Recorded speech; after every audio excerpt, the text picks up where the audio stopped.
Kita sudah sampai di segmen terakhir di Market Review dan terima kasih juga untuk Anda yang masih bergabung bersama kami dan kita masih membahas dampak insentif bagi industri properti. Pak Yogi, kita lanjutkan kembali, Pak. Ya, Pak. Ya, dari beberapa insentif yang sudah dikeluarkan oleh pemerintah dan sudah diterapkan begitu, bagaimana Pak Vindo melihat apakah ini memang menghasilkan dampak yang cukup signifikan, Pak, terutama dari sisi penjualan atau marketing sales dari para pelaku usaha di sektor properti ini sampai sejauh ini, Pak Yogi?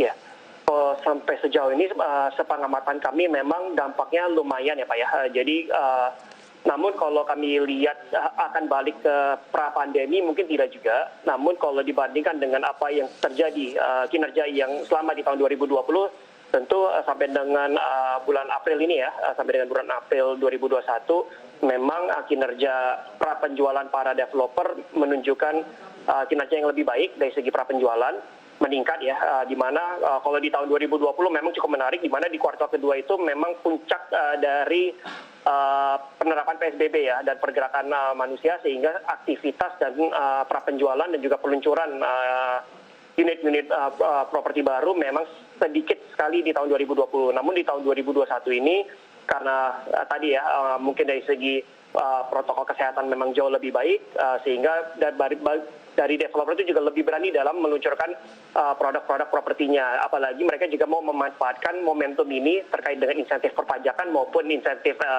DP ini ya.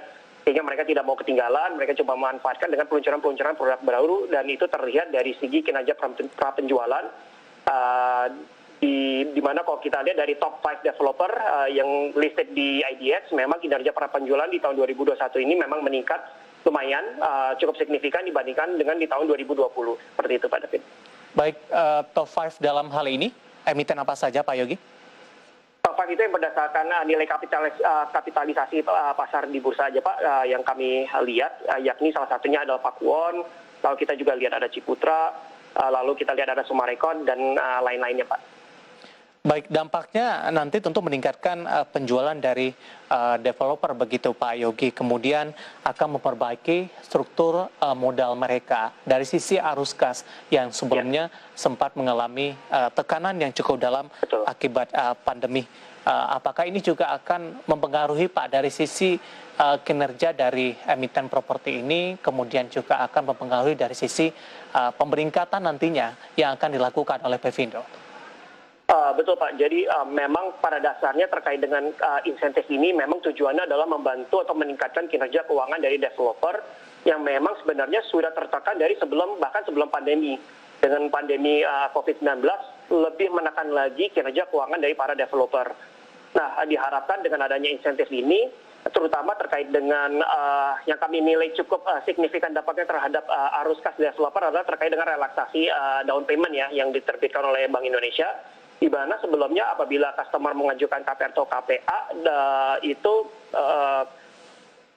uang dari bank itu baru dicairkan 30% ke developer setelah PJBB.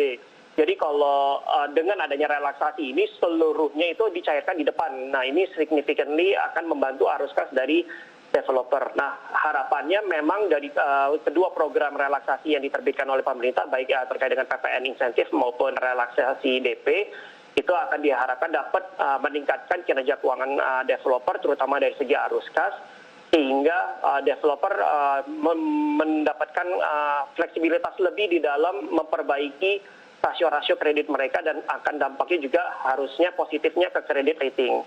Namun tentu ini akan kita lihat juga ya Pak David ya, seberapa sustain juga mereka dapat mempertahankan kinerja keuangan tersebut. Kalau ternyata hanya sementara saja, ya tentu mungkin dampaknya ke rating tidak berubah. Tapi kalau memang kita melihat ini dapat secara fundamental memperbaiki struktur permodalan mereka dan juga struktur arus kas mereka, ini tentu akan kita review ratingnya dan mungkin saja bisa berdampak terhadap perubahan rating. Baik, saya cukup tertarik dengan kebijakan DP 0% tadi, Pak Yogi, yang sudah Anda sebutkan begitu.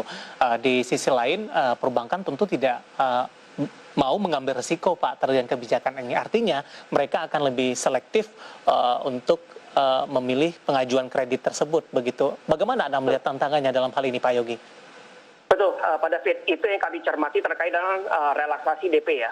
Memang di tengah pandemi COVID-19 yang sangat dirasakan oleh sektor real, juga sangat dirasakan oleh sektor perbankan, di mana sektor perbankan mengalami tekanan dari segi kualitas aset.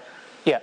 Dan mereka banyak dihadapkan oleh proposal-proposal restrukturisasi oleh debitur mereka, sehingga tentu saja hal ini menjadikan mereka di dalam melakukan inisiasi kredit baru atau kredit underratingnya yang menjadi lebih prudent dan lebih konservatif. Baik. Sehingga tentu kebijakan 0% ini apakah bisa diimplementasi sepenuhnya, seperti yang saya sampaikan di awal, memang ini sepenuhnya adalah diskresi perbankan. Kalau mungkin dari segi perbankan merasa cukup nyaman dengan profil customer atau profil calon nasabahnya, bisa saja DP 0% ini diberikan ya. Baik. Namun di sisi lain, kalau tentu mereka juga harus menjaga kualitas aset mereka di tengah tekanan kualitas aset akibat pandemi COVID-19, sehingga memang menjadi tantangan yang cukup berat untuk bisa sepenuhnya istilahnya apabila customer mengajukan KPR 0%, apakah bisa dikatakan 100% diterima oleh perbankan? Nah, di sini adalah tantangannya, bagaimana perbankan istilah menyeimbangkan profil resiko mereka dengan kebijakan kebijakan Bank Indonesia ini, seperti itu.